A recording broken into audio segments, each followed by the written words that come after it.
लोकसभा चुनाव से लेकर अब लगातार पिछड़ों और दलितों के मुद्दे पर सियासत तेज सक्रिय दिखती है और तब सवाल है कि क्या देश में आगे जाति गणना हो सकती है। दस्तक देता यह सवाल आने की वजह ओबीसी स्टैंडिंग कमेटी की पहली बैठक है।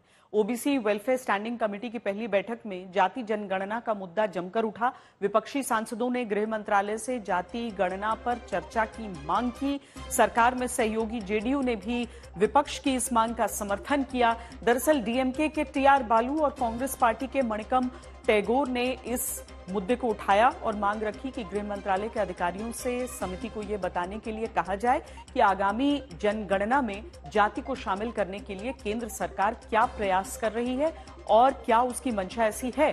इसी पर बैठक में जेडीयू के गिरिधारी यादव ने भी मांग का समर्थन किया।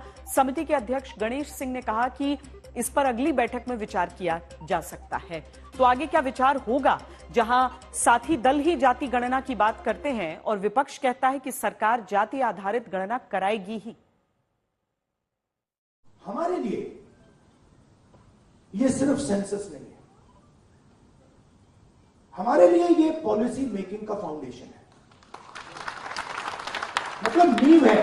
ना जाति जनगणना रुकेगा, ना सोशो इकोनॉमिक सर्वे रुकेगा, ना इंस्टीट्यूशनल सर्वे रुकेगा, ना 50% का बैरियर रहेगा। ये तो सारे के सारे हो गए, क्योंकि हिंदुस्तान की जनता ने ये मन बना लिया है।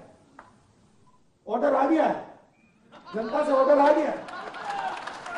अब आपको प्रधानमंत्री जी को ये बात एक्सेप्ट कर देनी चाहिए और ऑर्डर लागू कर देना चाहिए, और अगर नहीं करेंगे तो फिर दूसरे प्रधानमंत्री करेंगे। नरेंद्र मोदी जी को समझने के लिए, उनकी सोच को समझने के लिए, उनकी संवैधानिक और लोकतांत्रिक प्रतिबद्धता को समझने के लिए, उनके गांव गरीब किसान झुग्गी झोपड़ी के इंसान के प्रति उनकी सोच को समझने के लिए आपको जो है वो ये जो सामंती सुरूर और गुरूर से बाहर निकलना होगा। आप 10 सालों तक सरकार में थे और ऐसी सरकार थी जो आपके रिमोट की थी और आपकी रिपोर्ट वाली सरकार थी।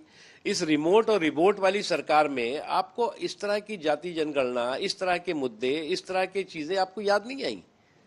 अब सारी चीजें जो है अभी याद आ रही हैं। देख लीजिएगा आप, भारतीय जनता पार्टी भी उसी रास्ते पे चलेगी। ये बात मैं पहली बार नहीं कह रहा हूं।